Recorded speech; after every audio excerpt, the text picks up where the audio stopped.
वहीं कांग्रेस ने गांधी जयंती पर रोशनपुरा से मिंटो हॉल तक पैदल मार्च किया, जिसमें सीएम कमलनाथ, जनसंपर्क मंत्री पीसी शर्मा समेत पार्टी पदाधिकारी और कार्यकर्ता शामिल हुए। मिंटो हॉल में मुख्यमंत्री कमलनाथ ने गांधी जी की प्रतिमा पर श्रद्धासुमन अर्पित किए। कार्यक्रम को संबोधित करते हुए सीएम कमलनाथ ने कहा कि गांधी जी को उनके नजरिया, दिशा, दृष्टिकोण के कारण याद किया जाता है। गांधी जी को भारत का समझना हमारी भूल है। गांधी जी भारत नहीं विश्व के थे। उन्होंने कहा कि गांधी जी ने विश्व को दिशा दी है। विश्व के हालात देखकर आज महात्मा गांधी की दिशा और दृष्टिकोण की बेहद जरूरत है। सीएम कमलनाथ ने यह भी कहा कि जब तक भारत उस पटरी पर नहीं चलेगा, भारत नष्ट होने की कगार पर आ जाएगा। आज 2 अक्टूबर है। पूरे देश ही नहीं बल्कि विश्व में महात्मा गांधी की 150वीं जयंती मनाई जा रही है। सत्य और अहिंसा के नाम पर उस शख्स ने दुनिया को एक नई दिशा दी। आज गांधी दर्शन और विचारों को आत्मसात करके ही मानव मूल्यों को बचाया जा सकता है। गांधी जी ने अपने जीवन में आजादी के आंदोलन को लेकर कई यात्राएं की थी। महात्मा गांधी की 150वीं जयंती के मौके पर देश भर में अलग अलग आयोजन हो रहे हैं, लेकिन ये कम लोग ही जानते हैं कि महात्मा गांधी ने आजादी के आंदोलन के दौरान कई बार मध्य प्रदेश की यात्रा की।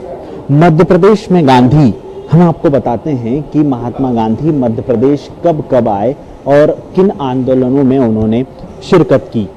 साल 1918 में गांधी पहली बार मध्य प्रदेश के इंदौर में आए, जहां इंदौर में होने वाले अखिल भारतीय साहित्य सम्मेलन के प्रथम अधिवेशन के अध्यक्ष के रूप में 29 मार्च 1918 को पहली बार मध्य प्रदेश पहुंचे थे। यह एक ऐतिहासिक सम्मेलन था क्योंकि इस सम्मेलन में गांधी जी ने दक्षिण भारत में हिंदी भाषा के प्रचार प्रसार की योजना बनाई थी। इसके साथ ही मध्य भारत हिंदी साहित्य समिति के निजी भवन का शिलान्यास भी किया।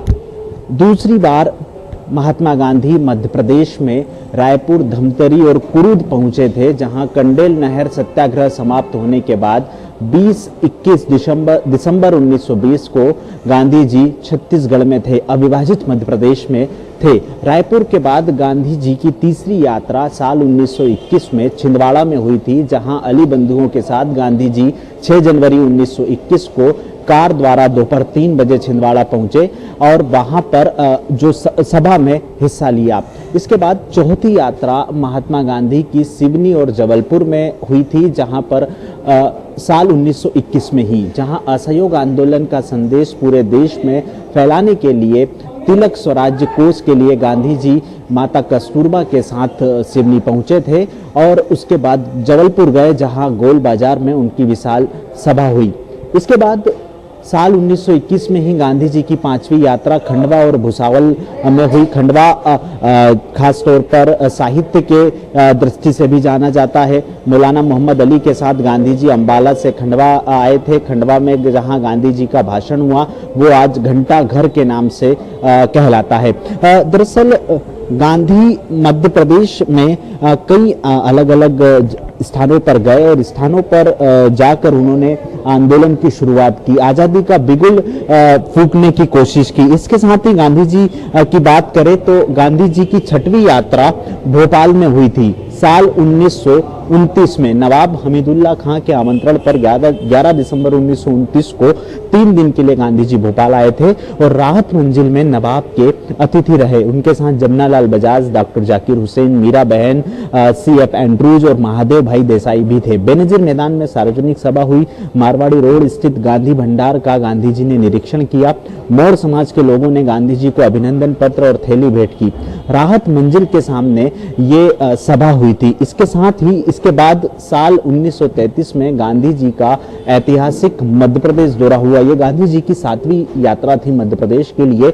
22 नवंबर 1933 से 8 दिसंबर 1933 तक गांधी जी का दौरा रहा। इसके अंतर्गत गांधी जी दुर्ग, रायपुर, बिलासपुर, बालाघाट, सिवनी, छिंदवाड़ा, बैतूल, इटारसी, करेली, अनंतपुर, दमोह, सागर, कटनी, सिहोरा, जबलपुर, मंडला, सोहागपुर, हरदा, खंडवा, बुरहानपुर के छोटे छोटे गांव पहुंचे और उनके दौरे की जो व्यवस्था थी वो पंडित रविशंकर शुक्ल और व्यवहार राजेंद्र सिंह ने की थी। इसके बाद गांधी जी की 8वीं यात्रा 1935 में इंदौर और महू की थी। हिंदी साहित्य सम्मेलन के 24वें अधिवेशन के अध्यक्ष के रूप में दूसरी बार 20 अप्रैल 1935 को गांधी जी इंदौर आए। स्वदेशी प्रदर्शनी प्लांट इंस्टीट्यूट का निरीक्षण किया और इसके साथ ही 23 नवंबर को गांधी जी ने एक सभा को संबोधित किया। उसी दिन महू के हाई स्कूल में भी गांधी जी ने भाषण दिया था।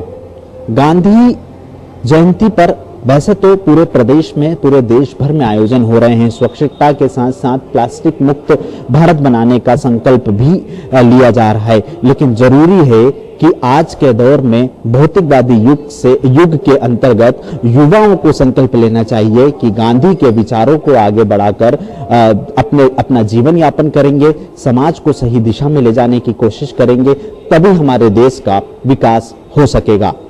कैमरा पर्सन गणेश के साथ आशीष मंगल सोनी, अनादि टीवी, भोपाल।